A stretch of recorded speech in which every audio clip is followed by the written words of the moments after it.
Friday. Welcome to Manufacturing E-Commerce Success. Man, there's somebody missing on stage today. Damon, where are you, dude? So, hey, if you're out there, Damon, pop in, say hi, or drop us some comments here. Damon's off having an amazing day today. So, Damon, you can let us know in the chat box what you've got going on. But, man, I am honored. I am thrilled to introduce our guest. This is a longtime friend. Dude, we go back before COVID, so that's like dog years. So I want to introduce everybody who he needs no introduction.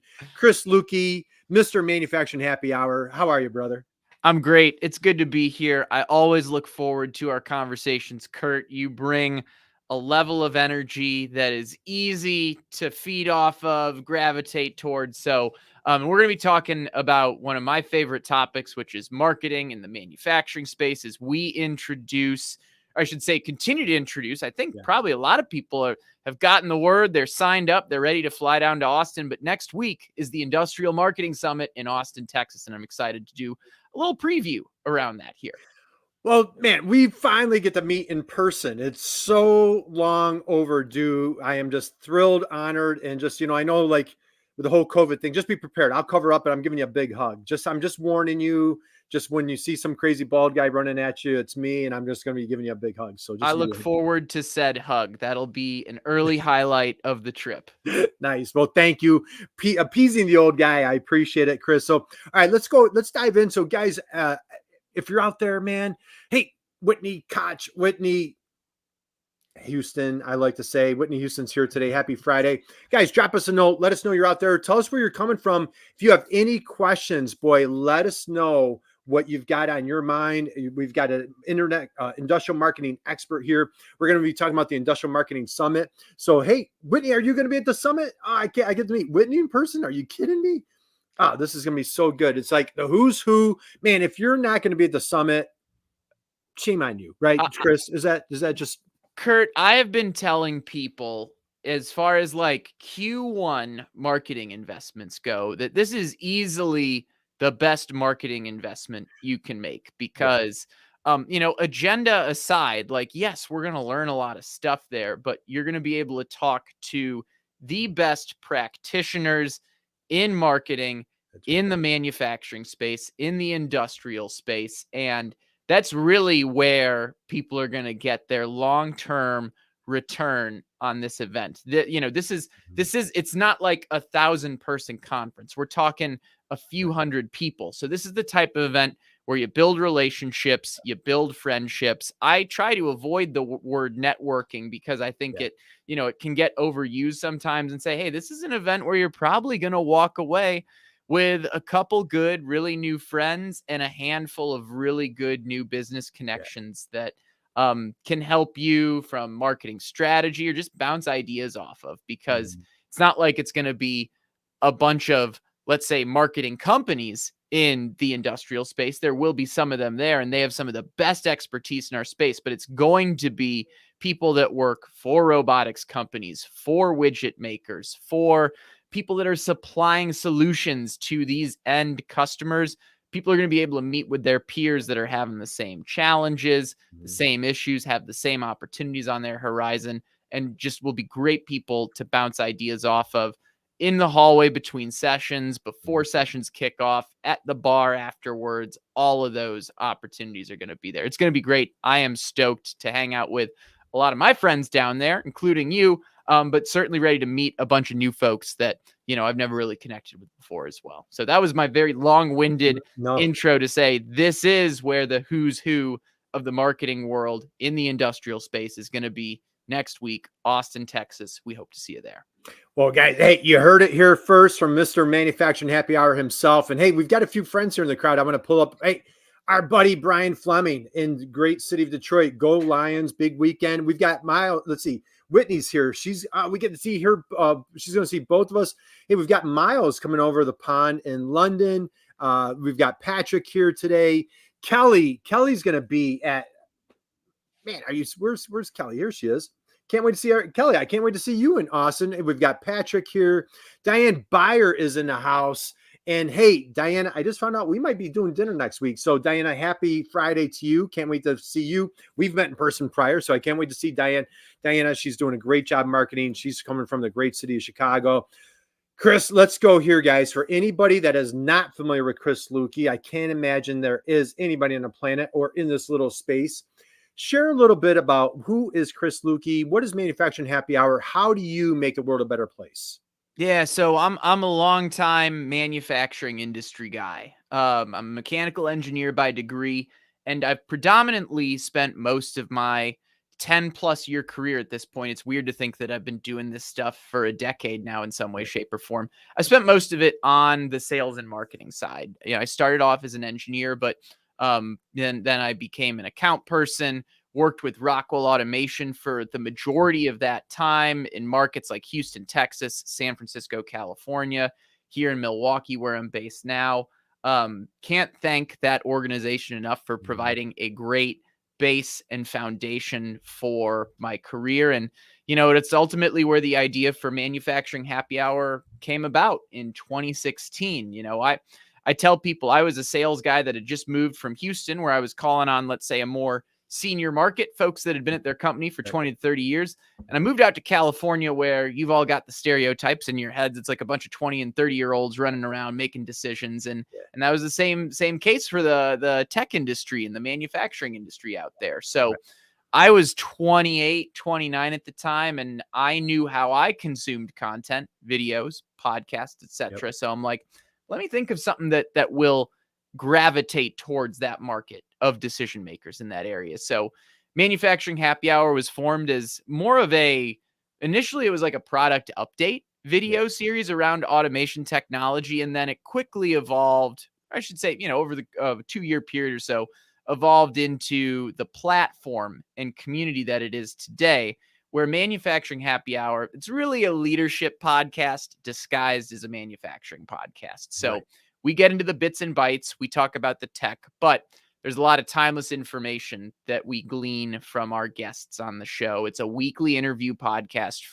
just to be very specific about it. Episodes come out every Tuesday, and the executives and the leaders we interview on the show talk about how they're navigating challenges in industry, how they're getting through it, how they've led through difficult times, how they're recruiting the next generation into manufacturing. All of these issues that are on the minds of manufacturing leaders, we're trying to understand how other people have solved those challenges in the past or are currently addressing those opportunities that will allow them to take their careers, their businesses, and the industry as a whole to the next level. So another way to phrase it, Manufacturing Happy Hour is like TEDx meets How It's Made. So you were asking what my mission was, what my purpose, passion is. All that said, I help manufacturers tell their story to an ideal customer audience, the people they want to be talking to, the people they want to be hearing their message. So that's my elevator pitch, assuming we've got like 80 stories for me to 80 floors for me to tell that story, because that was a little long. No, that was fantastic. And again, I love, guys, connect with Chris Luecke on LinkedIn, and that is right in your headline. I absolutely love that. I help manufacturers tell their story to their ideal customer. Drop the mic. You just couldn't make that any simpler. Hey, I've got a couple. Hey, Nate's here today. Go Blue, national champions, to our friends in Ann Arbor. We've got Whitney saying, "Hey, Chris, I didn't know you were in Milwaukee. Or you had a connection to Houston. We should meet up sometime." And Keystone Click is in Milwaukee. Deal. Let's go here. You have a fascinating story. So Joel Sullivan is actually the leader of the pack for the Industrial Marketing Summit, which we're going to be talking about in a minute.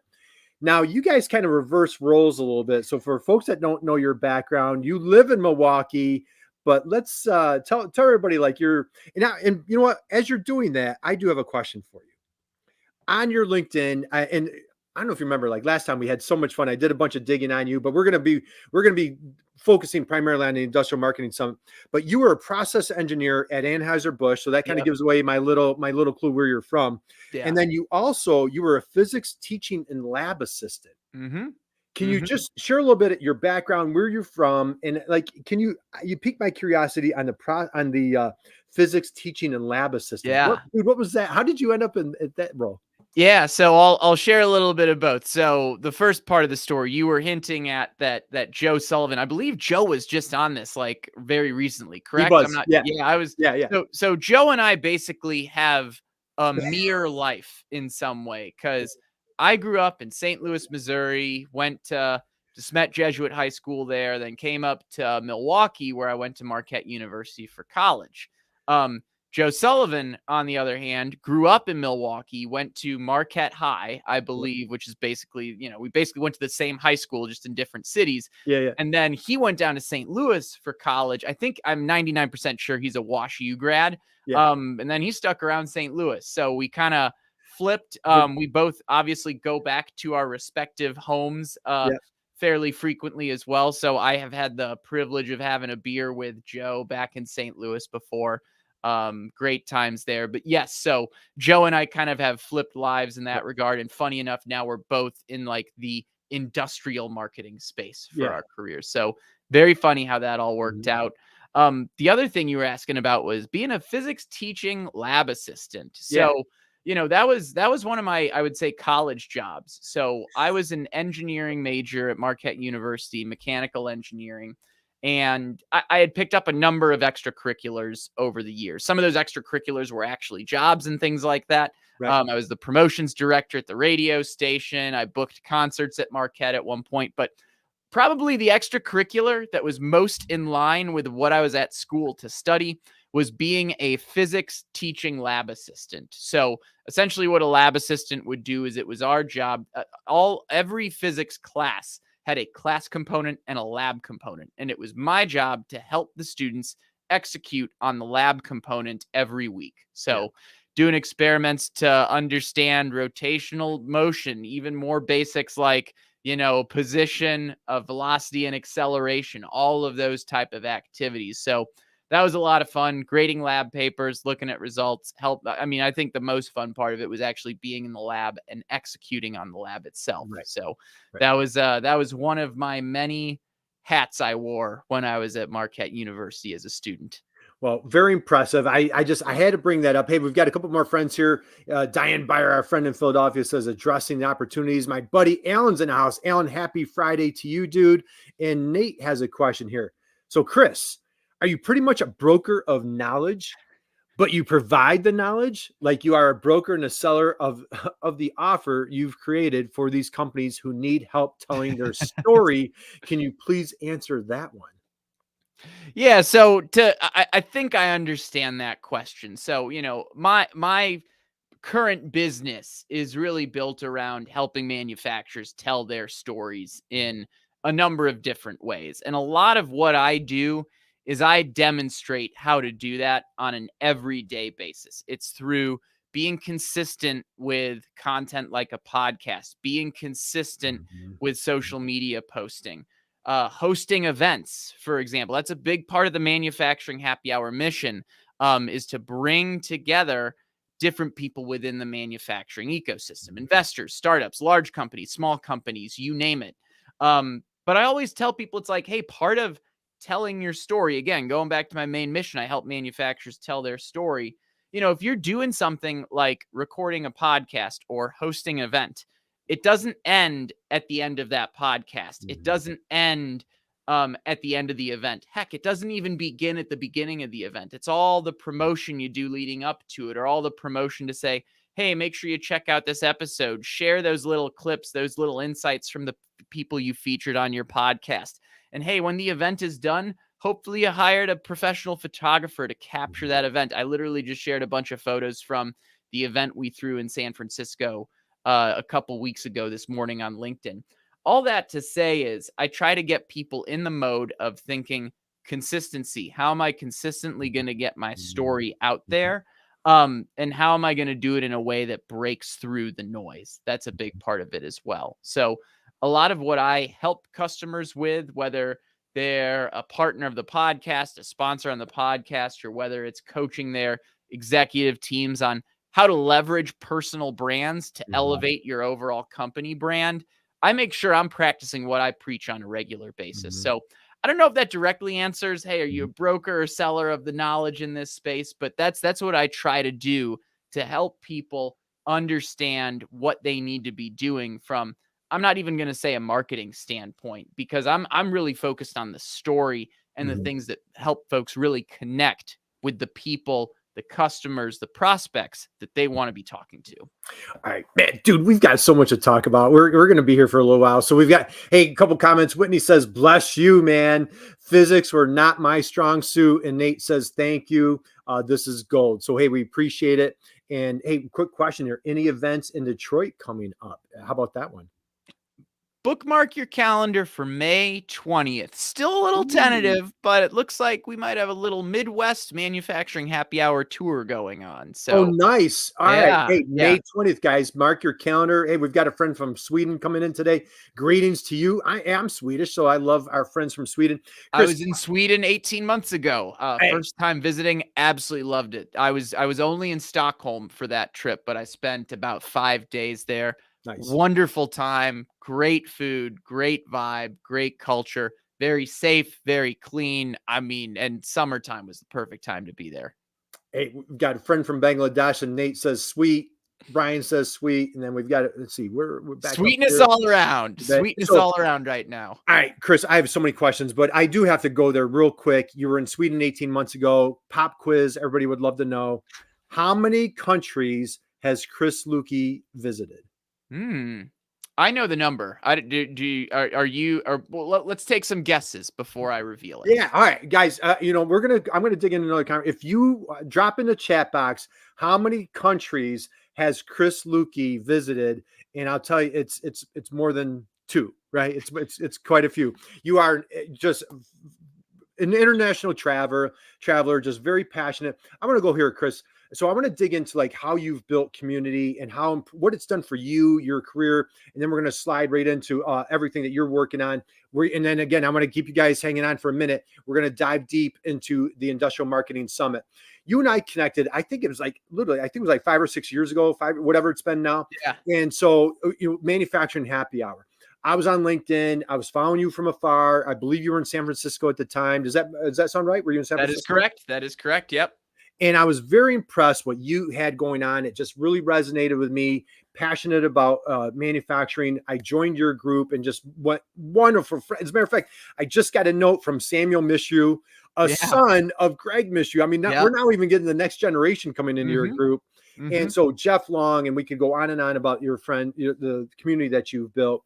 But hey, we've got a couple comments. We've got 10, 20 countries, 26. How many have you hit? All right. So got to go a little higher. 26 was the closest. So I hit 35 last year when I went to the Dominican Republic for a wedding. And that was fun because my birthday's in March and I was 35 last year in February when I hit. So I need to go. I'm going to turn 37 this March. So I got to get to 2 new countries to continue to keep up with my age. So keep it going, brother. So, all right. International traveler, community builder. You talked a little bit about, what sparked your inspiration to, get manufacturing happy hour going. But what I love, and the point I want to really make for folks, it does, here you're at Rockwell Automation, major corporation. You could be at a small company. Nobody inspired. People inspired you. Nobody really mandated you like, hey, Chris, you need to get this going. This was totally initiative on your own. Talk about how you got it started. And what I'd love for you to dig in, just like, what has it done for you personally? The friendships, the relationships, the business you built. What has manufacturing happy hour done for you?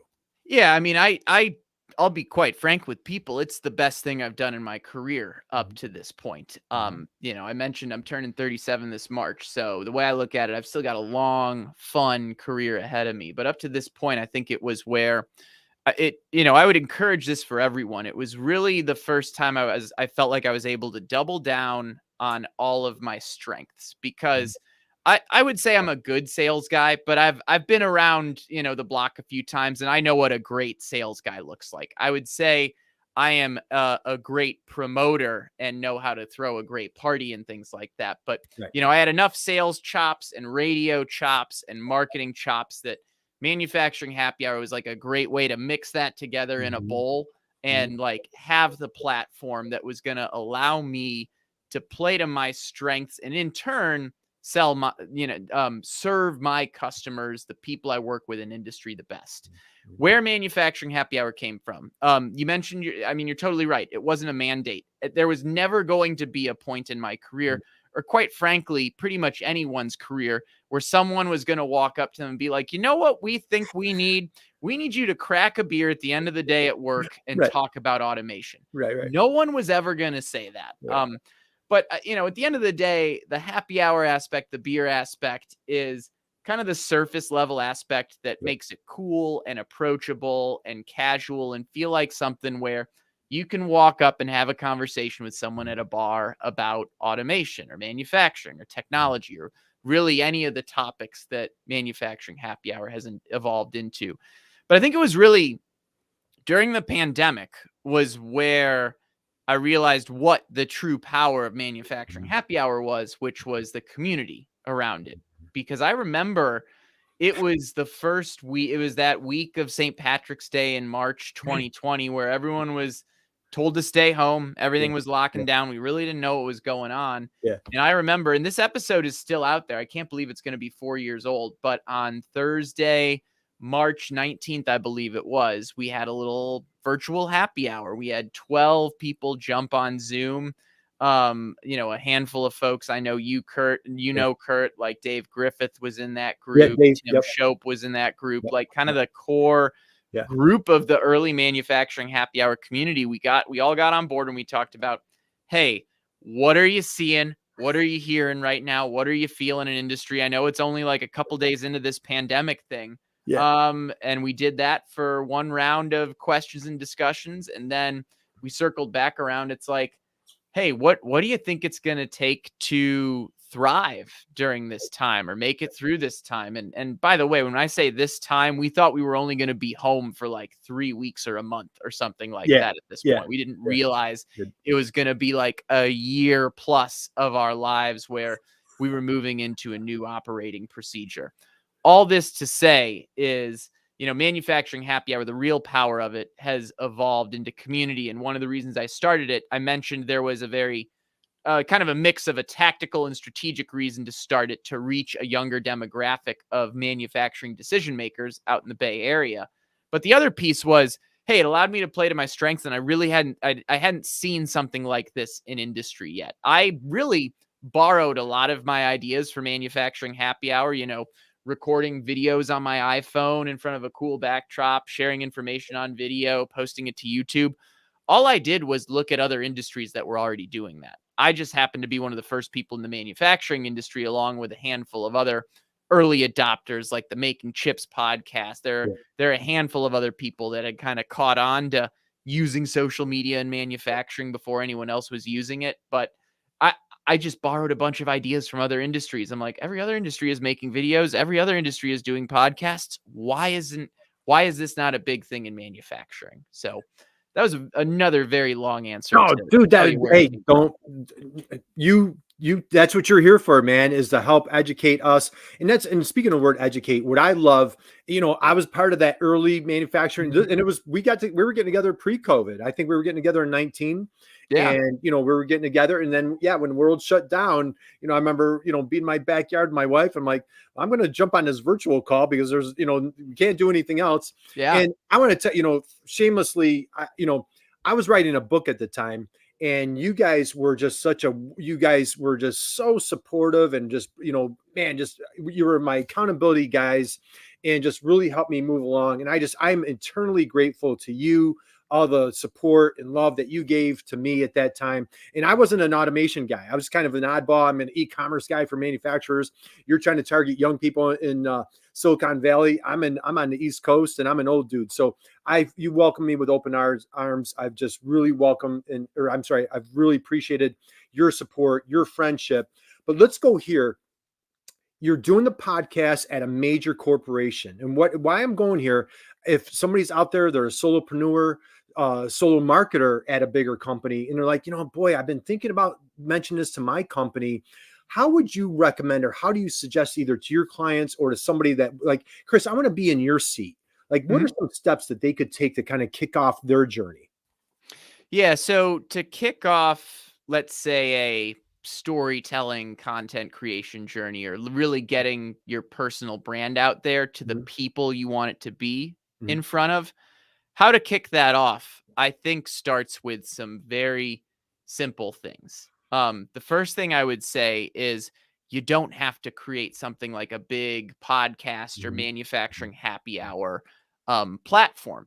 Your platform can be your name. It can be Kurt Anderson Inc. It can be Chris Luecke Inc. Not literally, of course, right? But the idea is you are your brand. Right. So, and I tell folks, you don't have to go in there and create a lot of content right out of the gate. I would get used to, maybe posting on LinkedIn a couple times a week. I always tell people, because I think of this in terms of a sales guy, I block my calendar for sales meetings with customers. That's what I did during my career. I would block my calendar the same way to say, I'm going to spend 30 minutes on LinkedIn this morning. I'm going to post an insight that's relevant to the customers I serve in my industry.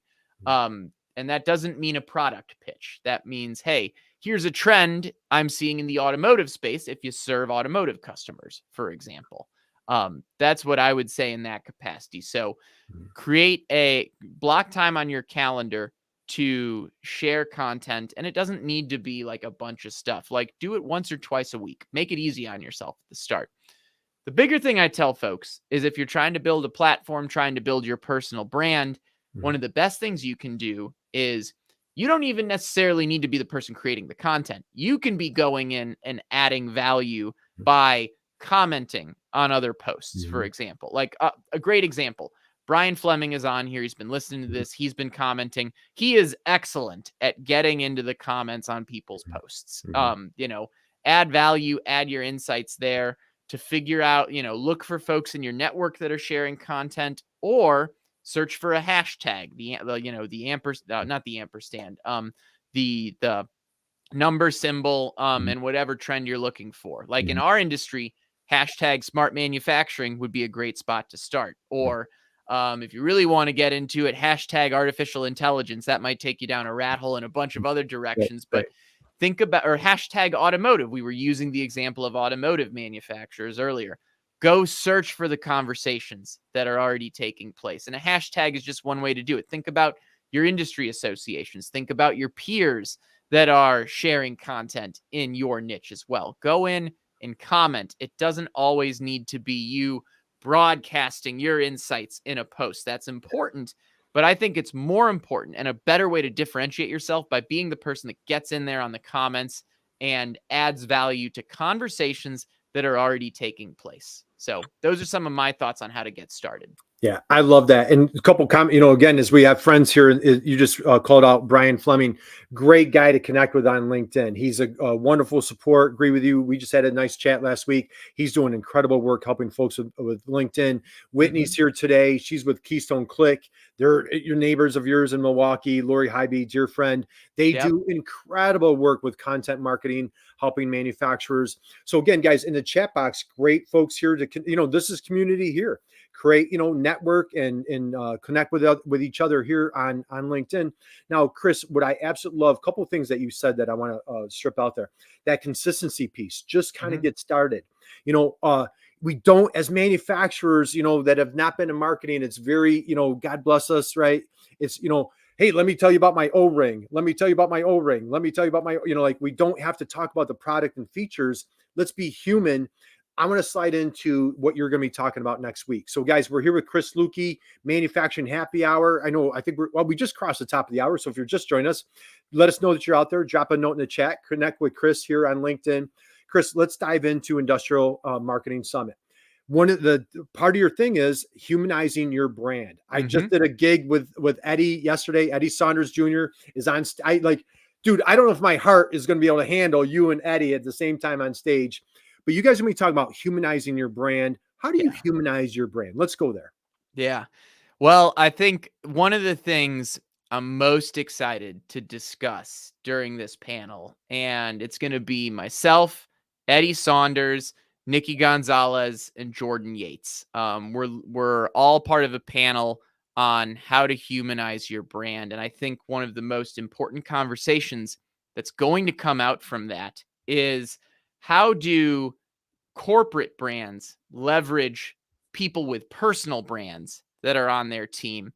And how can folks that have a good personal brand better collaborate with corporate brands, the bigger company brand? Because I think that's an area that it's a two-way street. Like, there are all ways we need to continue to evolve, because there's not necessarily a perfect playbook for, hey, I'm the marketing manager at a company and I've got 4 or 5 people on my team that have strong voices. They all have their unique voices.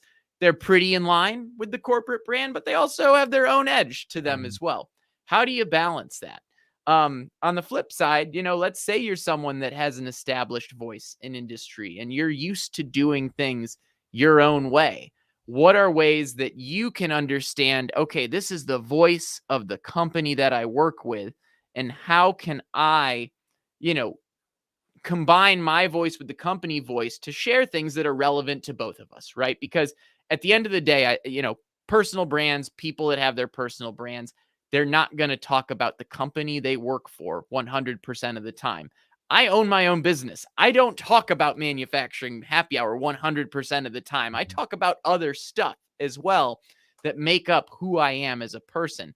So I'm really excited to have the conversation with Jordan, with Eddie, with Nikki, and share some of my own insights as well on how do we create a more collaborative environment between companies and personal brands. Because at the end of the day, the more those groups that can work together, that's how you start to humanize your brand more and more. The people that work for your organization that have a voice, those are literally the humans behind the brand, whether we're talking a multi-billion-dollar company or a small startup. So that is one of the areas that I'm really excited to get into. And maybe we give a little preview to what some of that might look like today. But that's what's on my mind most for that conversation next week.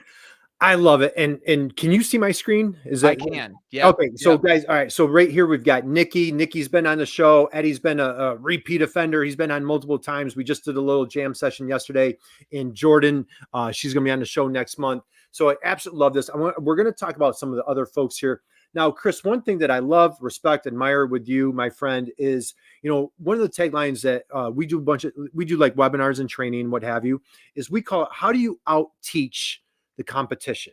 So as a manufacturer, instead of being that salesy and how do we spend money on advertising, boy, how can you be that educator? I had the honor and privilege. You and I did a fun jam session with our buddy Jake Hall at Purdue University at the Purdue Manufacturing Extension Partnership. And you guys did an amazing, as a matter of fact, I have it on my website. It's on B2B Tail. I have the recording. You guys want to go there, go to B2B Tail, type in Luecke right in the little search box, and you're going to see Chris doing a wonderful jam session at Purdue University talking about digital transformation. Chris, let's scratch that itch for a little bit. Talk a little bit about that digital transformation. I don't know if I don't want to give away the secret sauce of what's going on here in Austin, but anything there from what our gig in Purdue that you want to touch on today? Yeah, we were talking about that conversation was really built around digital transformation, right? Like how to get started with that, how to make it more approachable. We went into a lot of 101 topics for that. And I think a big piece of that is, I try to, one thing I talk to folks about is micro transformations, for example, how to get started with maybe getting your maintenance department to digitally transform. When I look at that, that's like when I was working with Fix Software, we were often talking about, hey, how do you get one team to move from paper records to, things that are off of that at the end of the day. So that's like into a more digital platform that's cloud-based. That's what we were talking about in that capacity. Yeah. All right. Absolutely love it. All right. So I wanted to hit that real quick. Let's come back to Industrial Marketing Summit. We're talking about our buddy, Joe Sullivan. Joe Sullivan, if you're not familiar with Joe, boy, I encourage you, welcome you, connect with Joe on LinkedIn. Here's the handsome devil right there. He's the founder of Gorilla 76. We've got our dear friend, Wendy Covey from True Marketing. And of course, we've got Adam Beck from Cadenas Part Solutions. All three of these guys, they've been on the show multiple times. Anybody that you want to point out, other speakers, others, we're excited about every session. Any sessions in particular that you want to point out, Chris? Yeah, so I'm really excited as you're scrolling through this. I mean, I'll say this. I'll start with something very manufacturing happy hour fashion. I mentioned one of the big aspects of this event is getting to know all the folks that are Yeah. there. The pre-event on Wednesday night, I think, is going to be a great spot to start. I'm Mhm. recording an episode of Manufacturing Happy Hour while I'm there. So we're going to be doing that live, and that's a great spot to start connecting with the marketing leaders that are going to be at this event. And one of the things that I tell folks is, hey, if you're going to an event, like, have a game plan going in, know who you want to meet, also save time for serendipity. That Wednesday is going to be a great time to get started on that. So that's the first thing I'm looking forward to. And I also have the agenda in front of me right now. I'm excited. One thing I'm excited for is the mix of large and small companies that are going to be there. I tell folks, hey, Mhm. my corporate alma mater, Rockwell Automation, they're going to be presenting there. Then you're also going to get to hear from folks that work for boutique marketing agencies and do other aspects as and serve the manufacturing industry in a number of unique ways. Absolutely. So you just mentioned Rockwell. So Timothy's going to be speaking from Rockwell. Yep. We've had Morgan on the show a couple of times. She's going to be talking. I've seen her in person at the last Industrial Marketing Summit. She's an incredible speaker and presenter. Mary is a powerhouse.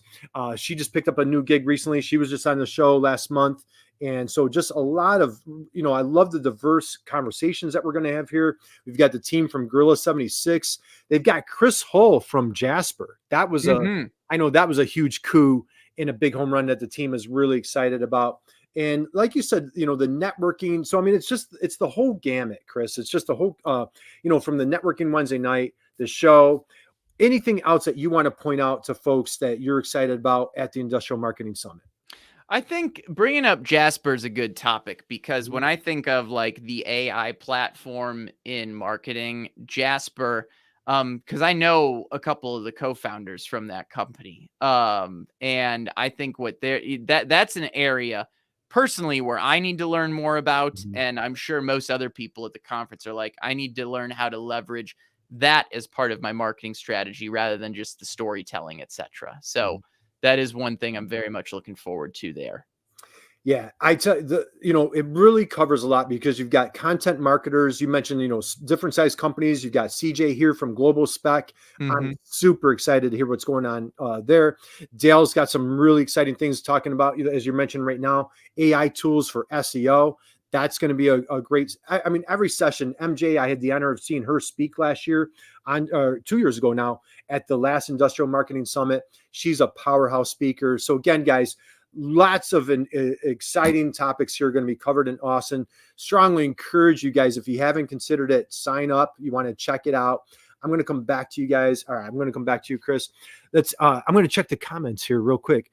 Yep, Kelly, she's mentioned Industrial Marketing Summit. And hey, Diane Byer. Hey, Kurt, man, every time I tune in, something wonderful and inspiring. Hey, how can you not be inspired when you got Chris Luecke on stage?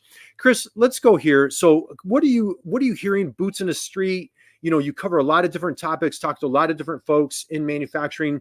2024, any trends? What are you seeing? What's going on? What's happening coming out? There's the folks I talk to, I think there's a sense that there's a little softness in this market right now in the Oh, really? manufacturing space, which isn't a bad thing. I was just listening to Alan Beaulieu, famous economist, at the A3 Business Forum a week ago, discussing how, hey, you're going to see some softness here in 2024, or likely Mhm. see some softness. This is economics we're talking about. Yeah, yeah. But it'll give folks a time to get through their backlog, and you want to make sure you don't stop selling and marketing during this time, because this is just a light break, if you will, because in 2025 things will pick back up again, and you want to be prepared for that. So in my mind, this is the perfect opportunity to put some of the things we've talked about into practice today. How do you ramp up your marketing? How do you make it more human? How do you do a better job of reaching the folks you want to reach?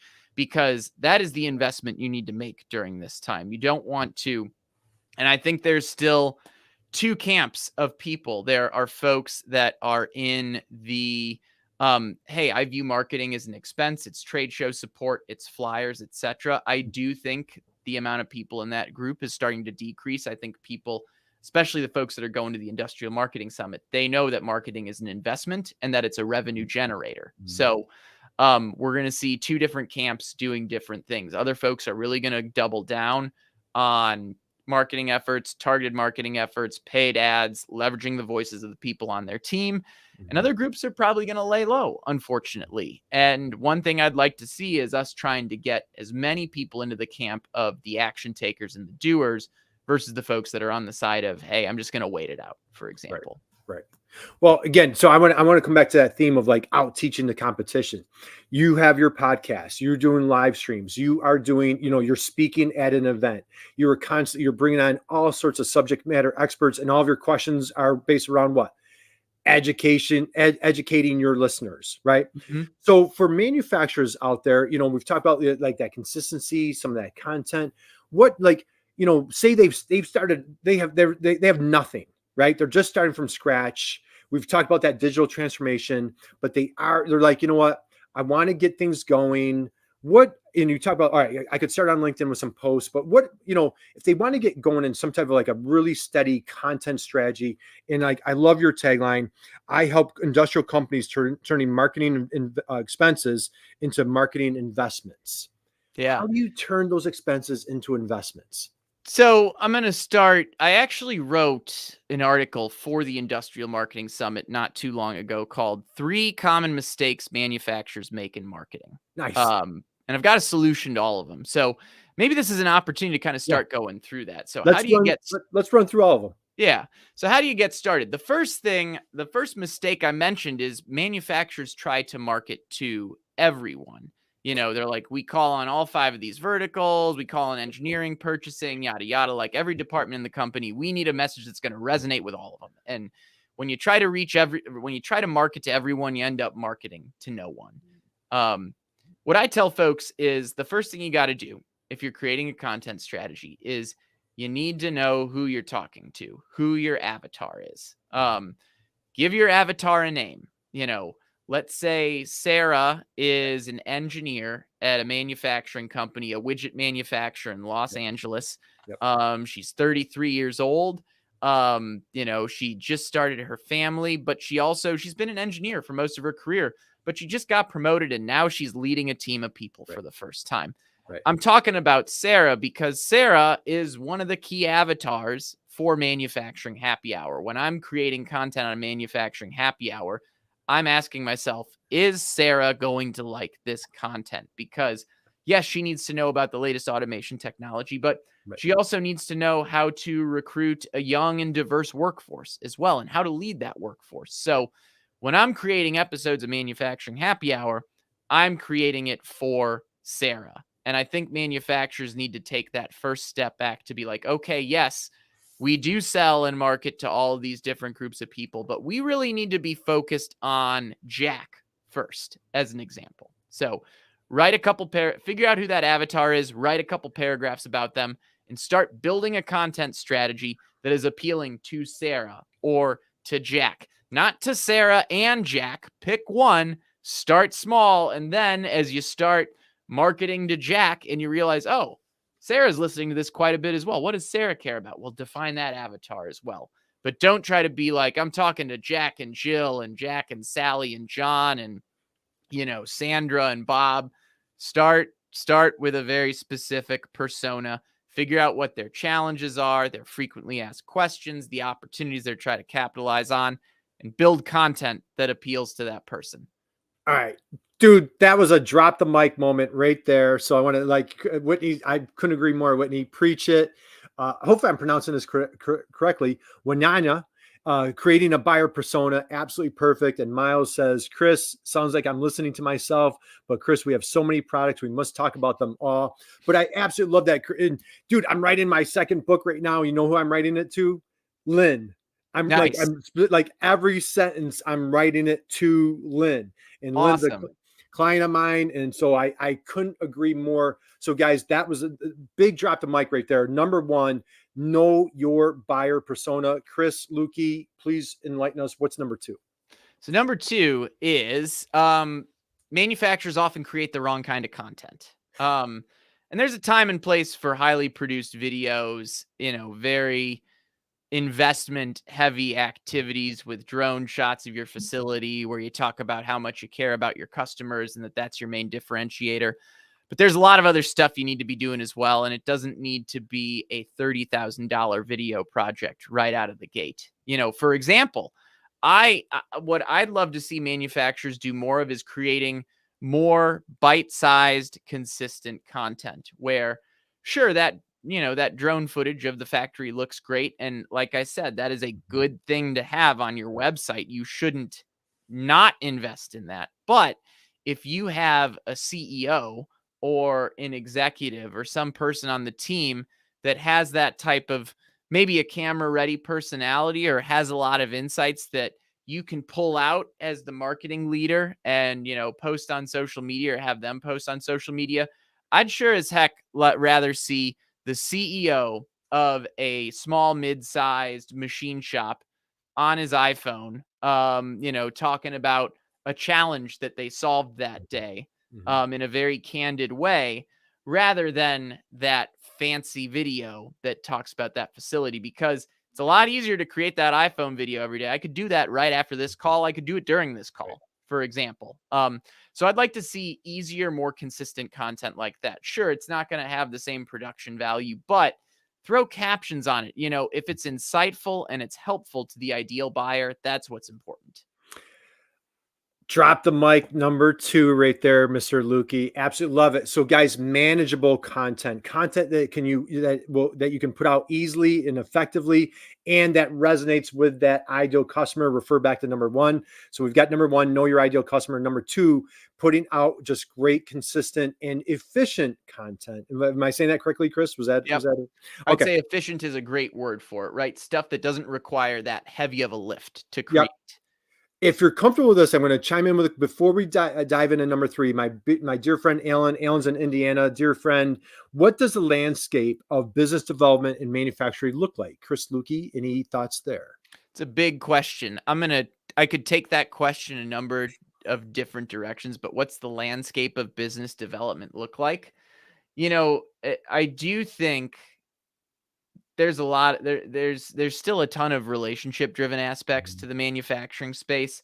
If I'm out there and I'm doing business development, it's not just one-on-one meetings with customers or potential partners, for examples. It's having a holistic approach of, let's say, those one-on-one sales calls, those one-on-one meetings, as well as some of the things that you do to broadcast your brand on social media, on video, on podcasts, etc. So I think it's figuring out, again, kind of going back to what we're talking about, like when you're doing business development, who are you trying to reach? Who's that avatar? Start there, and then do these things that play to your strengths to start reaching out to them. Do the one-on-one meetings. Maybe video is not your thing. That's okay. You can appear on someone's podcast that's audio only. You can do written posts or photo posts on LinkedIn. There are a lot of different ways to create content that plays to your strengths. So that's what I'd say the nature of business development looks like. All right. Great answer. Great question. Thank you, Alan. Appreciate it. My answer to that one is, Chris? What's that? Live streams, man. I think live streams are, your podcast live streams. I'm anybody that's willing to listen. I am preaching. What a great way. Just before we hit number 3, real quick, I'm going to divert. Think of the relationships. I know I mentioned it earlier, but think of the relationships that you've built purely because of your podcast, that you would have never had these conversations in right? I mean, can you hit on that for a minute? Oh, yeah. I mean, there are a lot of people that, quite frankly, I never would have met without the Manufacturing Happy Hour platform. And it's not, I think some people mistake like the idea of influencer with celebrity. Like it, at the end of the day, it's just it gives you a basis to meet people that you otherwise might not have had an excuse to meet. Like when I think about when I was a salesperson, like if I'm calling an executive, like I'm asking for their time to take a meeting to talk to them about something that could genuinely help their business, but they don't know me. They don't really know who I am. I didn't have a lot of credibility doing that. Now, when I reach out to someone, say maybe someone that I'd like to take on as a customer at some point, I don't even need to approach them about being like, hey, I think we could partner together in some way. I can be like, hey, would you like to appear on my manufacturing podcast? Because you're a manufacturing leader and I know you'd have something to contribute to my audience. So it's given me an opportunity to build relationships in a way I otherwise wouldn't have had, because I have something I can give to people before I ever have to ask for anything in return. Couldn't agree more. That was drop to mic number 3, even though we haven't hit point number 3. Chris, I want to be respectful of your time because I know you are a busy man. Can you please share? We hit number 1, number 2. What is number 3, please? Number 3 kind of brings our conversation full circle. Manufacturers often don't leverage the personal brands of the people at their company as much as they should. Because back to what we're talking about, how do you humanize your brand? Well, how about the humans that work for your organization? And I think there's sometimes this concern that it's like, well, if we're putting all this effort into leveraging Jane as one of the voices of our company, what happens if Jane leaves? And my answer to that is, it's like, well, it's inevitable. Like, some people are going to leave your company someday. We don't live in the world where people are going to stay somewhere for 35 years and retire. Right. But that's why having a bunch of people with strong personal brands is great, because then let's say you have 10 people on your team with strong personal brands. You know what? Inevitably, a couple of those are going to leave at some point, but you're not dead in the water because you have a holistic strategy that's taken advantage of a lot of the folks that are on your team, not just the executive, not just the C-suite. Pick people that, maybe they don't have a big audience today, or maybe they don't have the big title today, but they've got the skill set to appeal to a bigger audience. Like, think about those type of folks. So and I think the biggest thing is build a content strategy that leverages the expertise of the people on your team, and that humanizes your brand. And here's the other fun trick, Kurt, because we talked about how you got to pick one avatar to go after, right? You can't go after everyone at once. Well, if you have a bunch of personal brands on your team, a bunch of people with strong personal brands, maybe one of them has a voice that really appeals to the engineering team. Maybe one of them has a voice that really appeals to the executive team. Mm-hmm. All of a sudden, you start solving that problem of being like, well, we have multiple personas we need to reach, right? Well, here are different people that are going to play really well at meeting those different type of personas. So that's the last thing I'll say in that regard. And the nice thing about everything I've mentioned, these mistakes folks make, is trying to market to everyone. Being not focusing on little bite-sized consistent content, or not leveraging personal brands. These are things that don't take a capital investment to fix. These are things that if you take the time to put a quick plan around it, you can start capitalizing on very, very quickly. Okay. Man, that was mic drop number 4. We're going to take a moment of silence and just kind of like savor. Dude, that was a master class. You broke that down with such simplicity, yet such high level strategy. I think you've done it before, Chris. I think this was not your first rodeo. I did just write the article.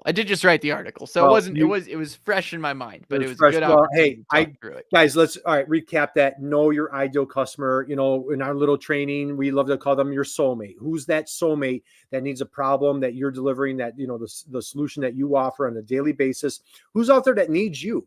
And think about it, Chris, like, when that customer finds you, they might even be more excited that they found you than you found that, than vice versa. Because maybe, like you said, it's Janie, they're an engineer at Boeing, and they have somebody up the food chain that's really grinding them to find a solution. And they just found like this little tiny machine shop that knows how to manufacture this little widget like nobody else does. And now they're thrilled to find you. So that was, dude, people do business with people, humanizing your brand. I encourage you guys, I welcome you. Go back, hit the rewind button on this masterclass, and just soak in all the brilliance that Chris just laid out. Chris, I know you're super busy. Again, we're going to close things out. Industrial Marketing Summit, Austin, Texas, next Wednesday, Thursday, Friday. Be there, or man, you're going to have FOMO. Jeff Long just sent me a note. He's unable to make it, and he texted me, Kurt, I have major FOMO. So Jeff, we're going to miss you next week. Chris, close us out, please.